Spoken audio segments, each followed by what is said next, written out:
I think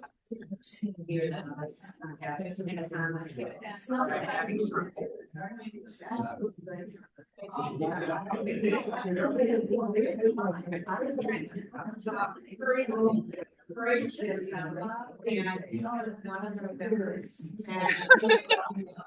everybody. Hi. Thank you. Hi, so I'm Susan Wilkins. I am the curator out at the Eloise Butler Wildflower Garden. I see one familiar face, Eric, who worked as a naturalist at the garden years ago. So nice to see you, huh? And it's so nice to be amongst plant lovers, so I'm really happy to be here. Sharing information about the garden is something I really enjoy doing. It is such a special place, and I think you'll find it very interesting as well. It's a fascinating landscape that has been evolving for the past 100 and almost 20 years now, thanks to Eloise Butler and several other botany school teachers from the Minneapolis public school system. So thanks to our public school teachers as well. And I want to just start by acknowledging that the garden is on very important land to Indigenous people. And the Minneapolis Park and Recreation Board has been putting in considerable effort to explore how to integrate acknowledgement of land and Indigenous peoples in our community. And this is deep work. This is ongoing and long-term work. This land was, again, very important to people long before Eloise Butler founded the garden. The land was cared for long before settlers moved in. And so it's just really nice to acknowledge living on and loving these lands for a very, very long time. And I think the spirit of that love is part of what makes these places so special as well. So I'd also like to share that the Eloise Butler Wildflower Garden is actually part of the Minneapolis Park and Recreation Board's parkland system.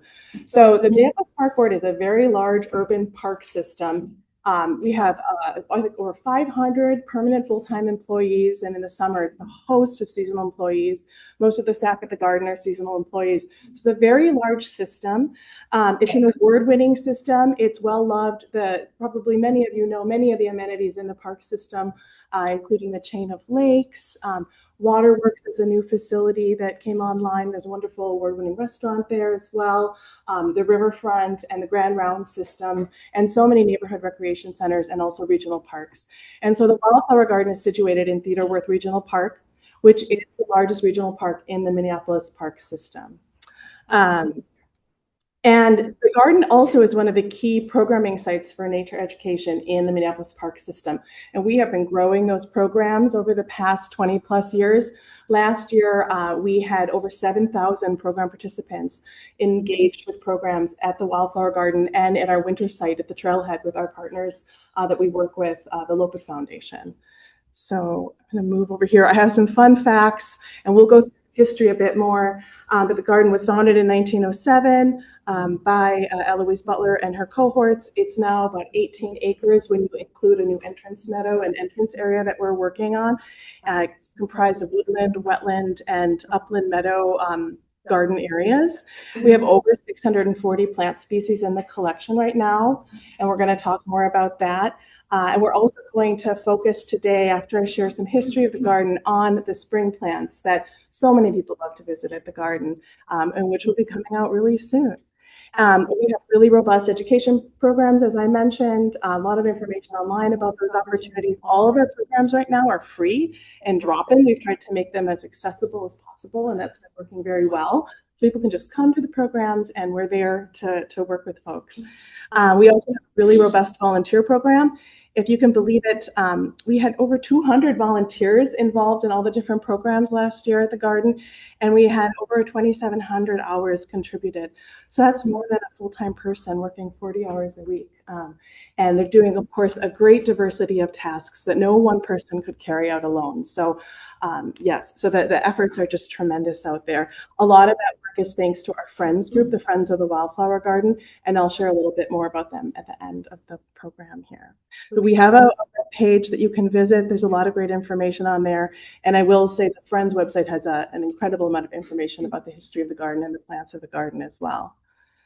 And one last little bit of information, which I just think is wonderful. We've started capturing how many visitors we engage with on the trails and in the visitor shelter and at our welcome kiosk. And last year we had over 55,000 engagements that were logged. And so I just love knowing that we're connecting with so many people. And these conversations can be as simple as welcome, this is what's blooming today. Can be a half an hour long conversation about what people are seeing, about the natural world. So I feel like the work that is being done to connect with people about nature is just so impactful in spaces like this. We're really lucky to have a garden like Eloise Butler Wildflower Garden. Currently, the vision, I won't read through all of this, but I will read the mission. The mission of the Eloise Butler Wildflower Garden and Bird Sanctuary is to showcase native plants and birds to inspire stewardship and appreciation of the natural world. And so we're going to talk more about this with the history, but with the vision, the Wildflower Garden is trying to realize multiple goals at once.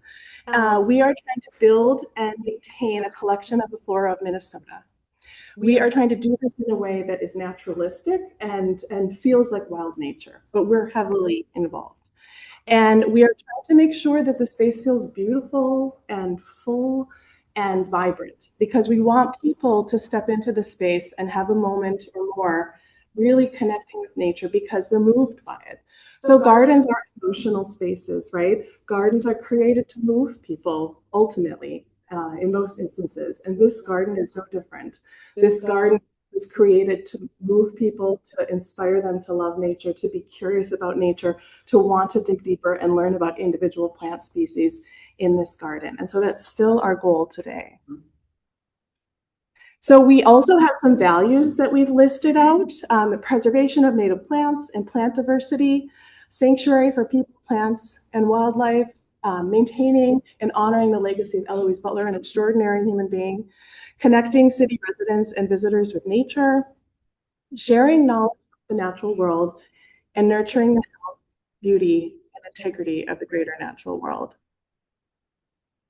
We also have many goals. I'll let you read through these linked to those values, but we really feel that this space is a foundational site for people to connect with individual species of native plants, to learn about those for the purposes of understanding them more, possibly for gardening with them in their own environments or parks, to inspire people to feel as though they can be a steward in the natural world, that they have a part to play, and just to spread the joy of being connected with nature and feeling that exuberance and that kind of the well-being that you experience when you're in healthy, vibrant spaces.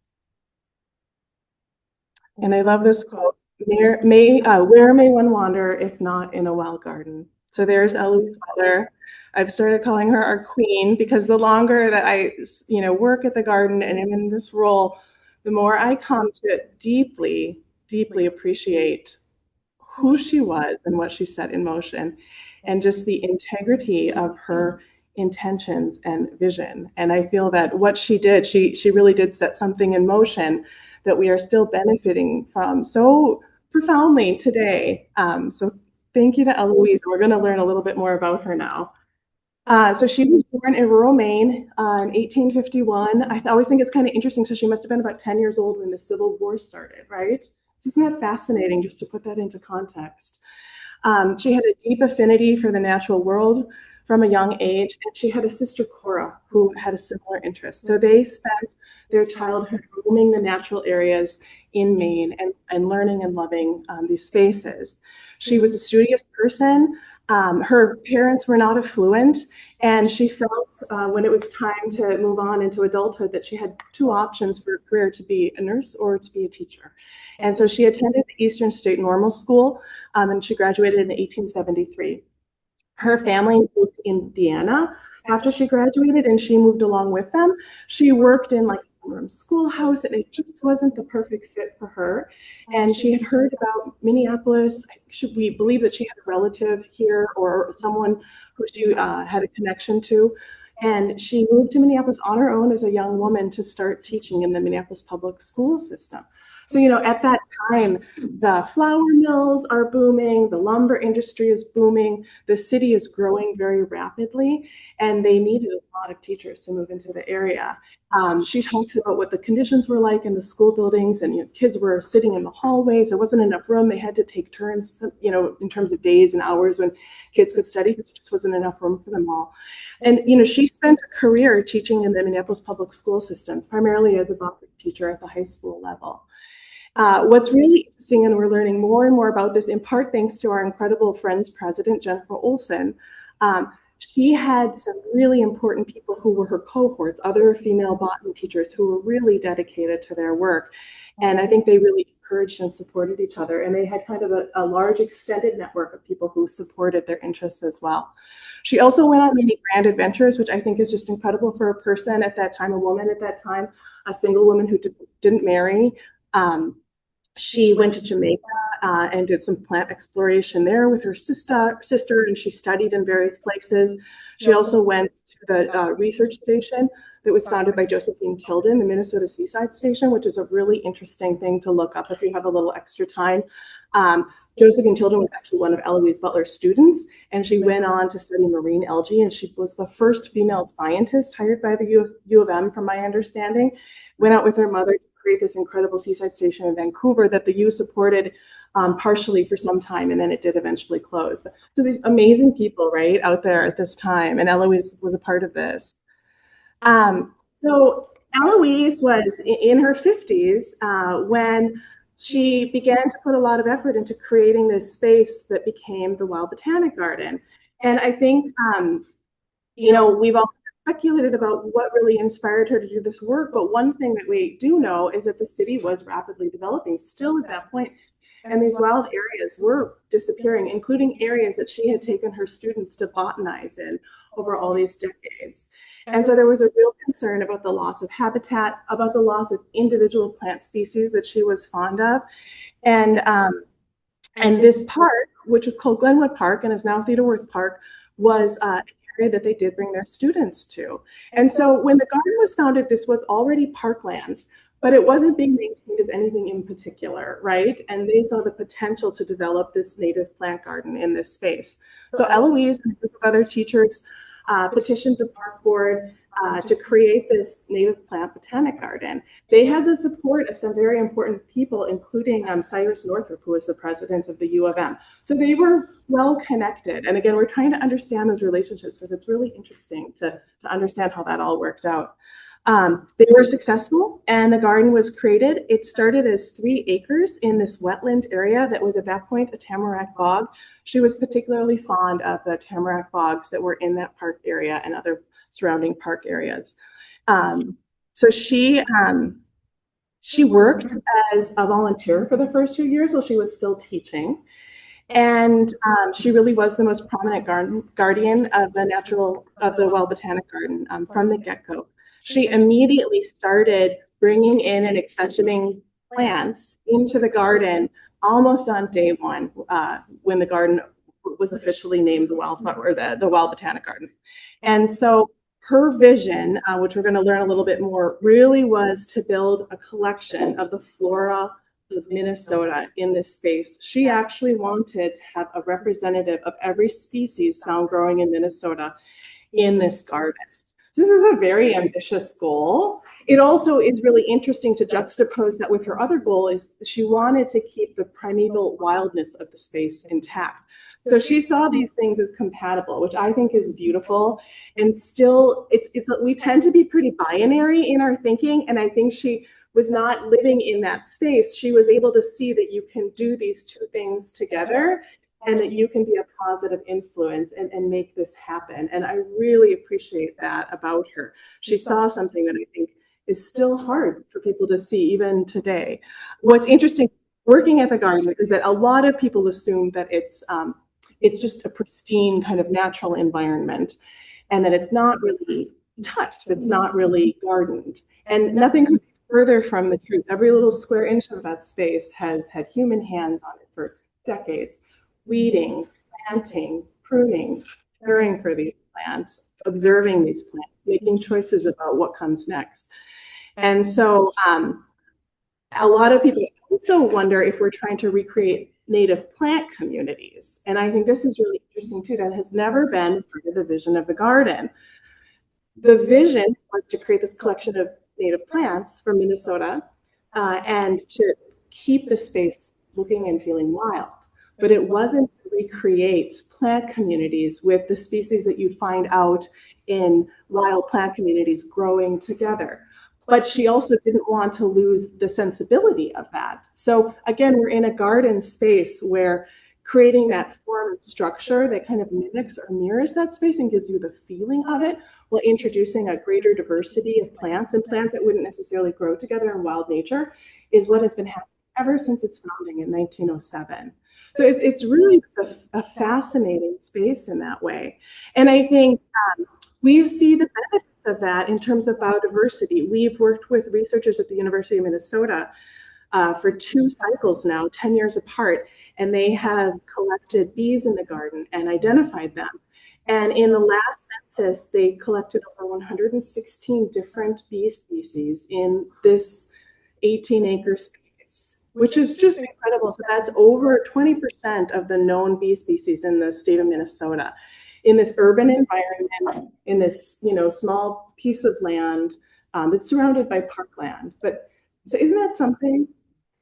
I feel like it's a very hopeful example of what we can do. I also really appreciate it because, again, I think we can easily get kind of locked into certain ideas about what things are supposed to be like, sometimes in the native plant community. And I think what I've really learned is that you have to understand what your goals are for the space that you're creating. And there's a wonderful author, Emma Harris. She wrote a book called The Rambunctious Garden. I don't know if anyone has read that. I recommend it.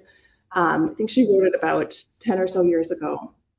And she talked to different people who are working on different restoration projects, kind of on the landscape scale. And I think what she really distilled from her conversations with them was that you can't accomplish every conservation goal in every landscape. So you really need to decide what your goals are for your home garden, for a larger space, for a restoration project. Is it to support pollinators? Is it to have a great diversity of plants? Some of these things are going to be interlinked and synergistic, but to focus on your particular goals. Is it for a particular type of bee species or butterfly or bird? And then start to make your decisions based on that. And that can help inform your plant selection as well. So I think that's an interesting thing to think about. And I really appreciated that because I think sometimes we can feel so bogged down with all of the different things that we're trying to accomplish. But I appreciate knowing that if everyone's out there meeting some of these goals in their spaces, as a community, we're meeting this overall goal of reaching all of these different goals together, and I think that is the way forward, is to work together in that regard. And I also just want to share, I think it's really interesting, part of the history of the garden that kept Eloise Butler going was that she had been volunteering for years and really did need to get paid for her work at this point. And the Women's Club of Minneapolis stepped up, and also the Garden Club of Minneapolis, to advocate for a curatorial role at the garden. And the Women's Club actually paid for her salary for an entire year to launch the position, and with the agreement with the park board that they would pay for the position moving forward. And so I just, again, this beautiful community support to make things like this happen. They started way back at the get-go there. Some really wonderful quotes. It was planned from the beginning to make the garden a living museum of the flora of Minnesota and to preserve strictly the wild appearance of the place. And so Eloise did bring in about 800 species to the garden that were not indigenous to the site, hauled these plants in on trolleys and with carts to the garden. She collected them from different places around the Twin Cities. She also brought plants in from out east where her sister lived, and she purchased quite a few plants as well, often from nurseries out east. So in terms of provenance of the plants of the garden, it's a big mix. They're not all local genetics by any means. I think what's interesting to know today is about over 50% of the species that we have in the garden today are introduced to the site. So most of them are native to Minnesota, but they weren't found growing in this part of the park or in any part of this Leaderworth Regional Park. A lot of them are not from our particular area in the state of Minnesota, and many of them are.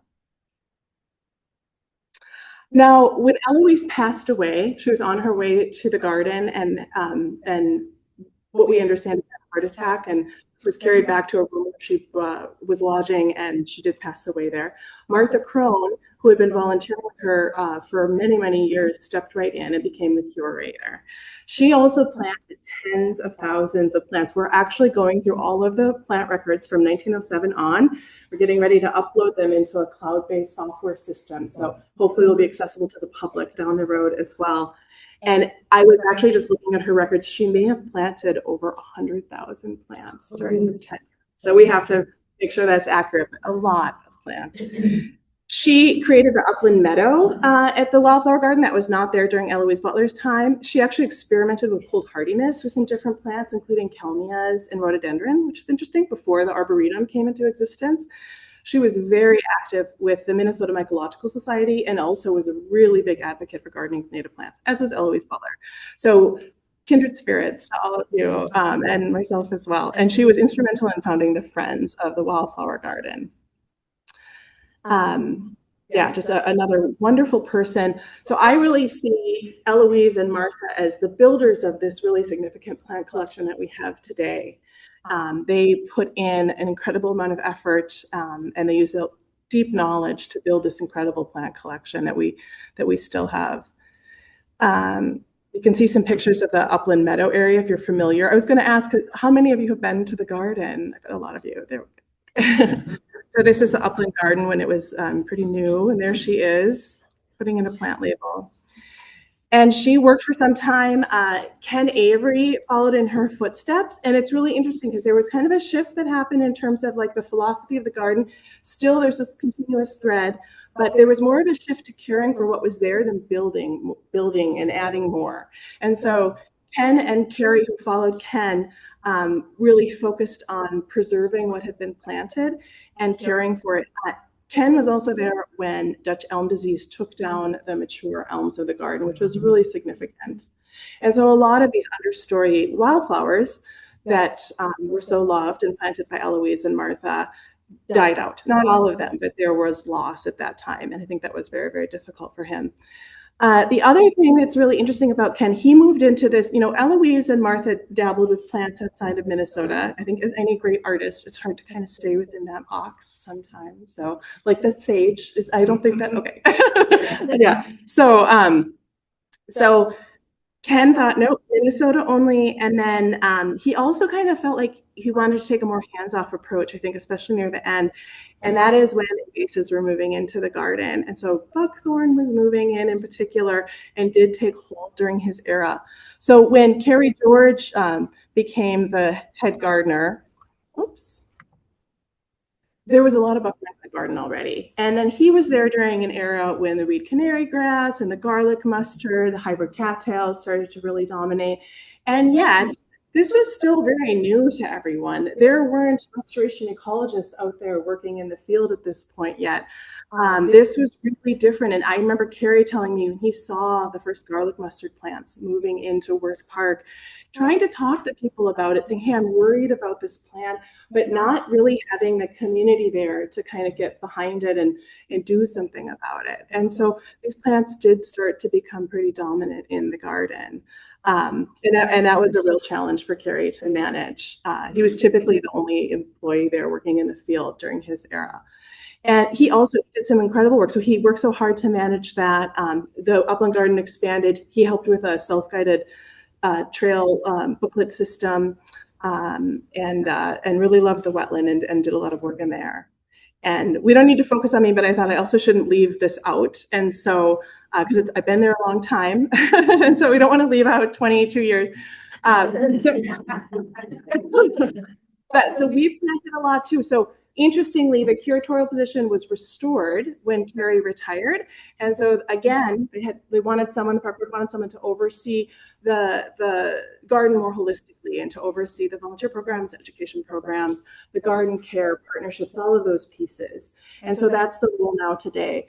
And I really followed Eloise Butler and Martha Crone's lead in understanding that this is a really important collection of Minnesota native plants in a botanical garden setting.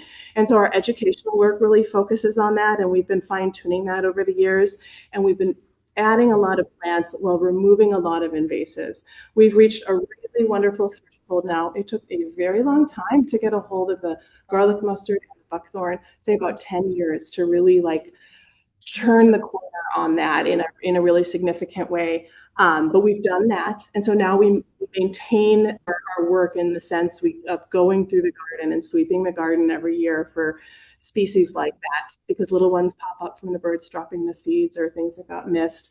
But it's really different than going and spending, a couple of hundred hours with crews pulling it out from a space like that. So I feel like there is a lot of hope for this work. We've done some fun projects like added this beautiful boardwalk. We've expanded the garden recently and put in new fencing, and we're redesigning the entryway area to the garden. And I think it's going to be just beautiful. We'll have a more accessible approach.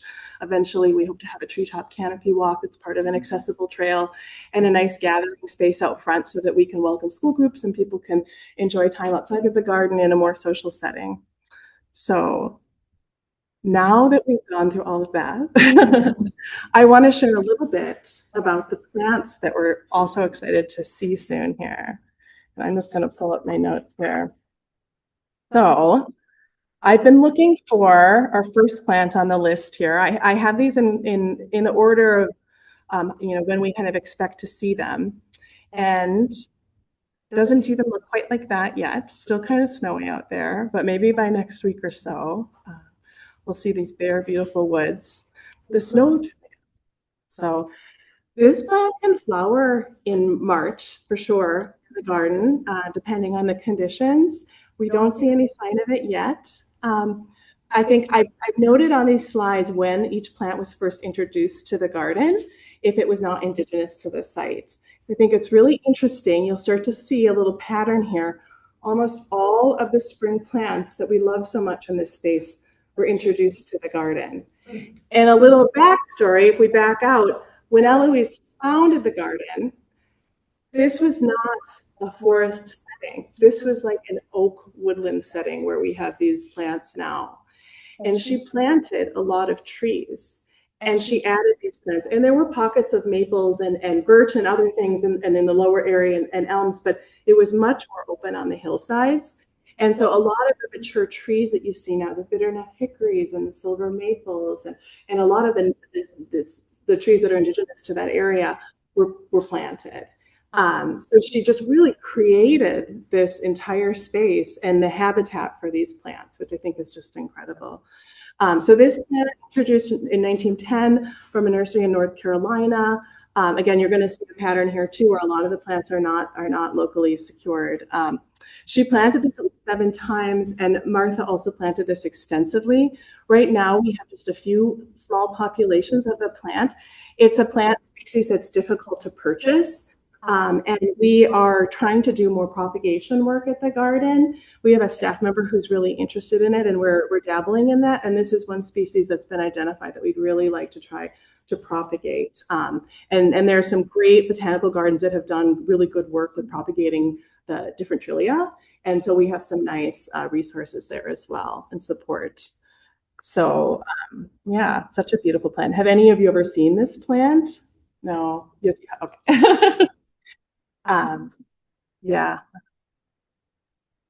So next, skunk cabbage.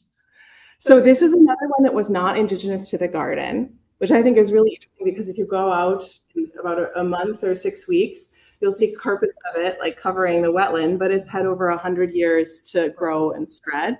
I also think it's really fun that the first accession to the garden was dug up underneath the Lake Street Bridge in Minneapolis.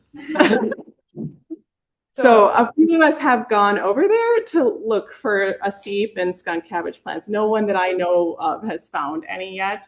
But isn't that just fun to think of? And just to picture Eloise there digging up the plants. And again, so June 3rd of 1907, so the garden had just been created and she's out there bringing in these plants. So she was very passionate about this project she had just started. And I love her quote, "Skunk cabbage blossomed for the first time in the garden swamp. It is not indigenous to the garden, is late in coming to time, and there's been a number of years about it." So I sense some impatience there, which I think we can probably all relate to as well. It's very relatable. This is just a beautiful picture of the leaves. You can kind of start to see the scale of the growth. And then I wanted to note too, it's really fun. In 2023, Lisa Philander, who was the curator at Como Conservatory, reached out and asked if they could borrow a few skunk cabbage plants. And we said, sure. And so they took them that fall and they tried to work with them and propagate them a little bit too. And then they planted them out in a spring sunken garden display at the Como Conservatory. And so our little skunk cabbages were tucked away amongst the tulips and other plants. And it was just really, really sweet to see them there. And it was kind of fun to think of them having this big adventure. And being at Como, they lived their whole lives at the Wildflower Garden. And we did want them back and come back and on a new spot. So it was kind of fun. So the white trout lily is another plant not native to the Eloise Butler Wildflower Garden, Theodore Worth Regional Park, which I think is just incredible. Because again, if you've seen these bloomers carpeting the hillsides in many, many areas. I don't know if any of you have this plant in your home garden. Yeah, this is like a true ephemeral. So the plant will emerge, blossom, fruit, and die back within about 6 to 8 weeks. We also have a yellow form here, which is just beautiful, not as prolific in the garden. I've just included a record an accession record from Eloise Butler to show you how she recorded information about the plants that she was introducing, which I think is kind of interesting. She gives a little location where she planted it, north end of swamp, west side, how many specimens, where she acquired it from. So helpful information that we're using today. Both the trout lilies, as you probably know, really do like richer soils, as do a lot of those big woods kind of spring ephemeral plants. And so wild leek is another really interesting plant that is not indigenous to the park. I was a little surprised to learn that actually. And she brought that in 1910, and we don't know the source, and she introduced it many other times as well. It also likes the moist shady woods, and something that's interesting about this plant, you can see it mixed in with the white trout lilies there. The leaves emerge first, and then the flowers come in the summer months, usually early summer. It's in the onion family, so they have those classic kind of onion flowers. And it's a wonderful plant, also known as wild ramps. We're fortunate that we haven't had trouble with people harvesting them in the garden. It's always a little bit of a concern. They have done tremendously well since we started removing all of that mature buckthorn. They were just waiting for us to do that because they pop back and are really abundant in certain parts of the garden where buckthorn was once prevalent. So that's a really hopeful tale too. Bloodroot is our first plant here that was indigenous to the garden. And that makes sense. I think this is an interesting species. It comes out very early. The flowers, as you probably know, sometimes just last for a couple of days, depending on the conditions. It is not a spring ephemeral. A lot of people call it that, but those leaves persist well into the summer months. And so it really doesn't fit into that category very well if people like to categorize plants that way. It was frequently planted by Eloise Butler and Martha Crone many, many, many times. And it's one that is not as abundant as it used to be in the garden. And so we need to start planting more of this. We have planted some, but it does, all these plants have a lifespan, and this plant isn't regenerating well on its own. And so we need to do more planting because it's such a special plant. Have any of you ever broken the stem of the bloodroot? Yes. Okay. Yeah. Okay. So what happens?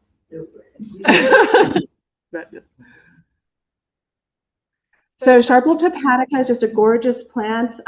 Right now we can see the evergreen leaves kind of under the leaf litter. They're partially green, partially kind of dying back already. We'll see a burst of those new green leaves and the flowers probably in just a few weeks now. Many different colors can kind of come about in one area: white, violet, pink, blue. It's a beautiful plant. I also appreciate that it's fairly easy to purchase. A lot of these woodland wildflowers are kind of tricky to find, or can be quite expensive if you're purchasing them through a nursery. And so this one is a little bit easier to obtain. Her first plants were from that Fort Snelling area.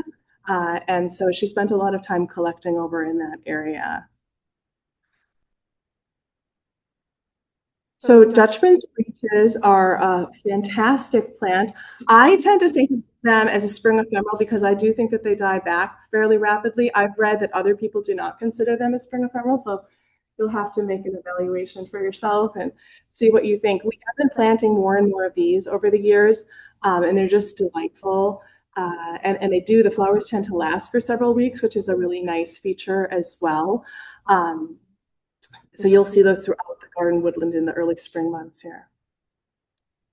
So some interesting plants that you may or may not be familiar with are the toothworts. And so we have the two-leaf toothwort at the garden, and we have the cut-leaf toothwort.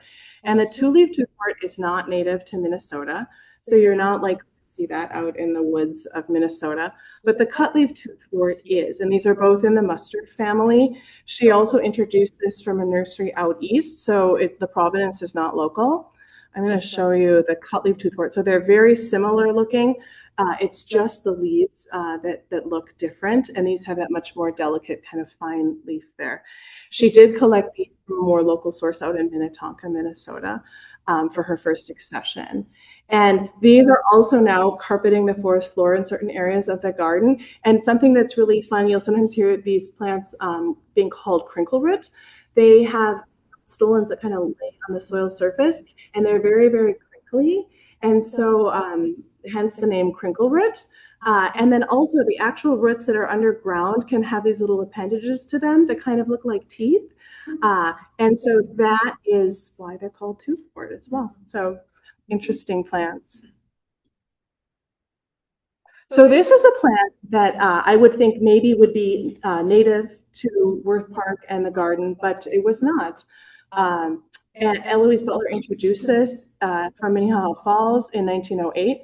We could ask the question, why didn't we start a garden over at Minnehaha Falls?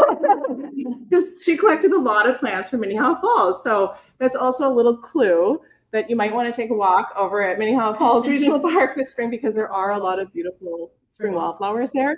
And there's an amazing group of volunteers who are working very hard to remove the invasives. And I believe they've gotten into planting as well.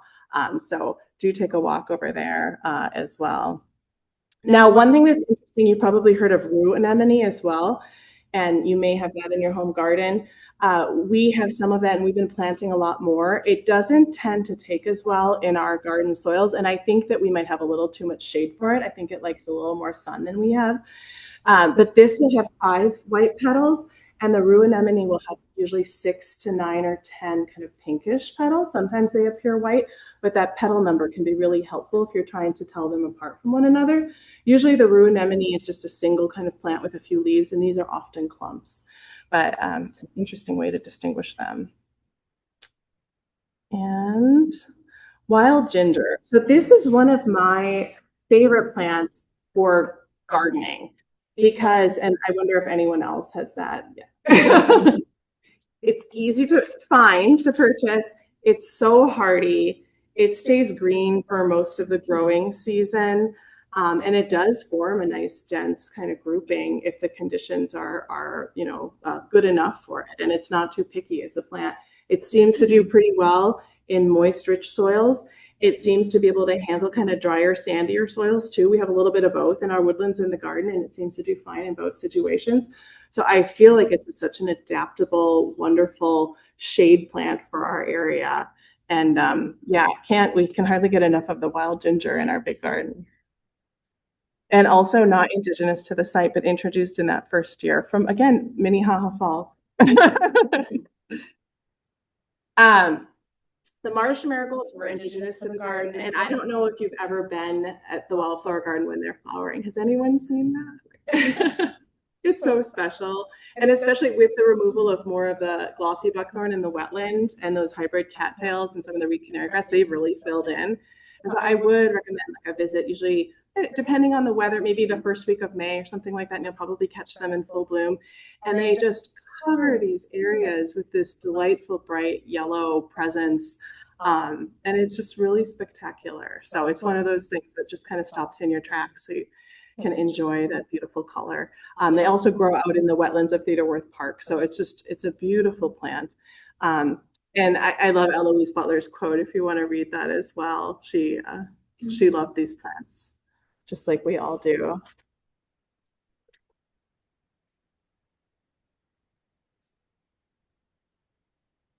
I'm going to move on to a few plants that some people like, some people don't, the violets.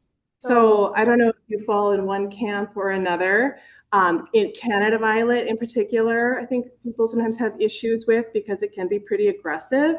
But it is a native plant. It was indigenous, or it is indigenous to the garden. We also have the downy yellow violets that are indigenous to the garden. And then we have our lovely little blue violets, the common wood violet. So these were all found growing in the garden, which makes sense with this kind of oak woodland environment. And in general, it's just the Canada violets that we kind of need to work with. The other two species really don't take over. They're more clump forming. And so we do weed them when we need to if they're moving in to the, plant other plantings and kind of the space of other plants that we're really trying to nurture along. And of course, they just kind of grow right back the next year. But we're all gardeners, right? So that's what we do out there. And they are important plants as well, and they do support bees in the garden. And we think that it's important because of their native flora to maintain them as well. So we have a lot of questions about that because a lot of home gardeners don't like their blue violets or their Canada violet. I also want to share this beautiful picture of the male flowers of an early meadow rue plant. So this is a dioecious plant where the female flowers are on one plant and the male flowers are on another. And I just think it looks almost like jewels, especially if you're out and there's a little breeze in the garden and there's a patch of these plants that you walk by. The way they dangle and blow in the wind is just beautiful and kind of eye-catching. This was also to the garden, so it's an important plant for the garden. Another wonderful explanation of this plant from Eloise Butler, and I can read this one to you. It is not uncommon in Maying parties to hear the explanation, "Oh, what a pretty fern," as the attention is attracted to the delicate many-branched leaf of the early meadow rue. The leaf stalk of the meadow rue is branched 4 times into 3 divisions so that it bears in all 81 leaflets. The leaf is as pleasing as that of a fern and adds an airy fern-like grace to a bouquet. Ferns, by the way, have 3 characters by which they may be distinguished from other plants. A coiled leaf bud, which unrolls at the base when the leaf expands, displaying a forked venation, a second peculiarity of the fern, and later some brown or yellowish dots, usually on the underside, in which are developed spores. Ferns have neither flowers nor seeds, while one individual of the early meadow rue has a spray of tiny pollen-bearing flowers, and another the seed-producing flowers.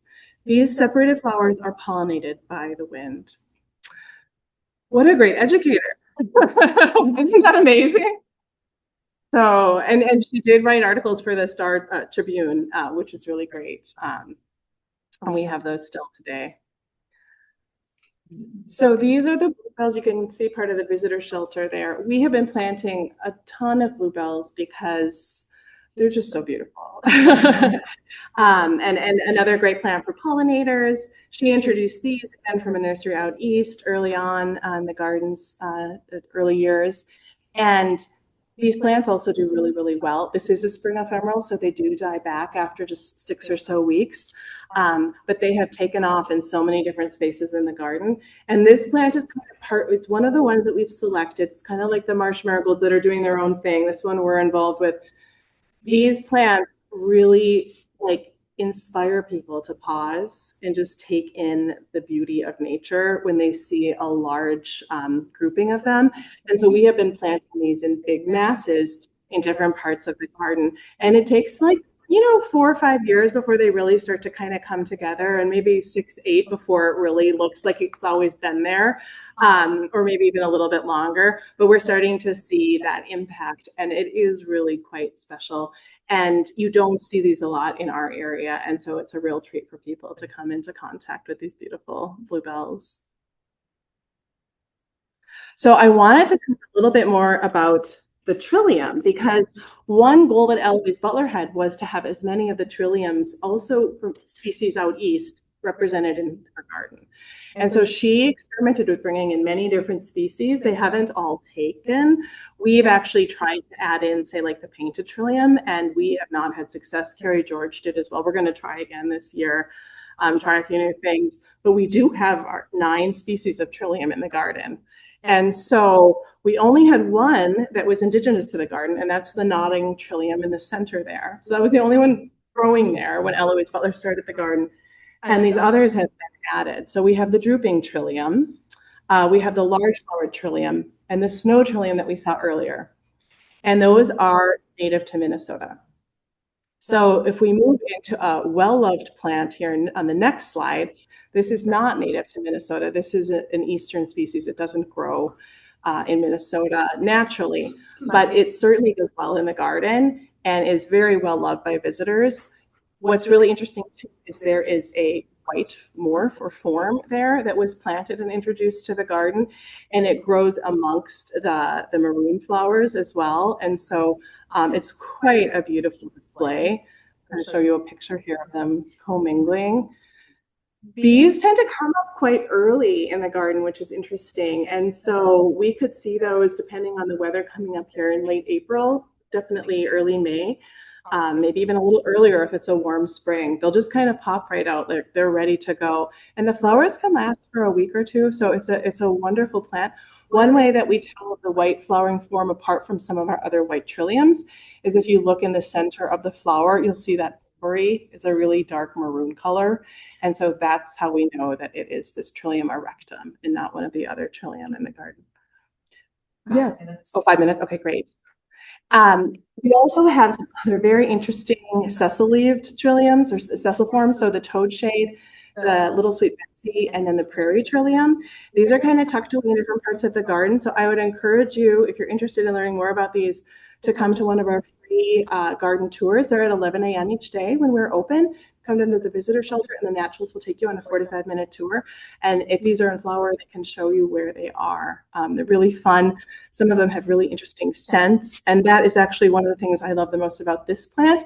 This was introduced by Margaret Crone, yellow trillium. We continue to plant more today. It's native from the southeast US, and so not anywhere close to Minnesota, but a wonderful species. It also has an incredible fragrance. Has anyone ever had a chance to smell this one? It smells like Fruit Loops. If you've ever had a bowl of Fruit Loops, it smells like sweet Fruit Loops. So when I was a child, I was not allowed to eat Fruit Loops unless I was at my grandmother's house. And so that particular sweet scent to me and makes me think of my beautiful grandmother as well. And so I love Martha Crone's quote, "Many of rare species which formerly weren't able to adapt themselves to varying environmental conditions have been encouraged with great success, such as the beautiful yellow trillium, which has only its home in the Smokies, has been firmly established as well as many others." So working hard out there. I'm going to show you a few photos of plants, and we might not talk too much about them so we can wrap up, but the woodland phlox, just gorgeous, doing really well on slopes where we've planted it in the garden. The hillside where we've been removing a significant amount of vinca that was planted long ago and been planting this in its stead, and it's doing very, very well. So Jacob's Ladder, another beautiful plant with those bluish flowers, not indigenous to the garden. The mayaples are a well-loved plant, also introduced to the garden from a nursery out east. Fun to look for those flowers in mid-spring. Wild geraniums always signify the transition. So when I start to see those flowering, I know that spring is coming to an end and summer is beginning. Usually the canopy of trees is fully leafed out at that point, and you start to see these flowering along the paths on our geranium path. And most of the other spring plants are starting to die back at that point, or at least not in bloom. This plant was indigenous to the garden as well, and we have quite a significant amount of it in the collection. Two really quick things to note. We have the greater yellow lady slipper in the garden. We actually were gifted some of the lesser last year, as well as additional greater yellow lady slippers. So we have been trying to take very good care of those, and hopefully we'll see them in bloom this spring, this late spring. They were introduced multiple times in the garden, and they tend to be a little bit short-lived there. And we have one clump right now beyond these additional clumps that were added last year. So hope that they will do well. And finally, the queen of the wetland, the showy lady slipper. These are indigenous to the site. Eloise Butler was very, very fond of them. I love this quote. "My favorite part is that visitors are so enraptured with the display in my garden that they feel like falling on their knees to worship them." The cypripedium is considered by many the most beautiful flower in the world. So we know where her heart is. I think that's a great place to end with the plants. This is a June flowering plant, so we've moved through spring.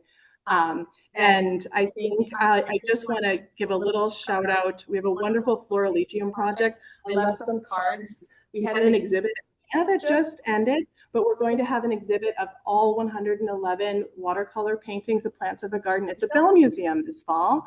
And I brought these because there's a little bit of information there if you want a reminder. We're really excited about that, and it's been so nice to work with the Bell.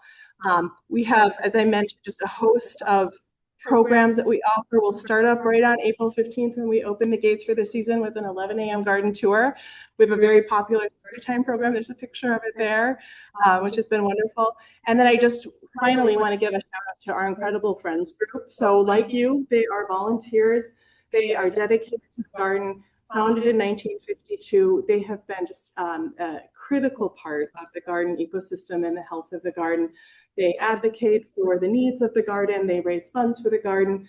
They support volunteers in the garden, and they are just a delightful group of people to work with, and couldn't be more grateful for everything that they do. One person in particular, Jim Proctor, has been working in the restoration of the areas surrounding the garden with a team of volunteers that he supports for over 2 decades, and has transformed countless acres, honestly, with the support of some park board staff, but primarily with volunteers, removing large stands of mature buckthorn and understory of garlic mustard, and working hard to turn it back into oak woodland and oak savanna habitat. So it's really incredible to see what people can do when they have their hearts into something. So thank you so much for the opportunity to talk with you.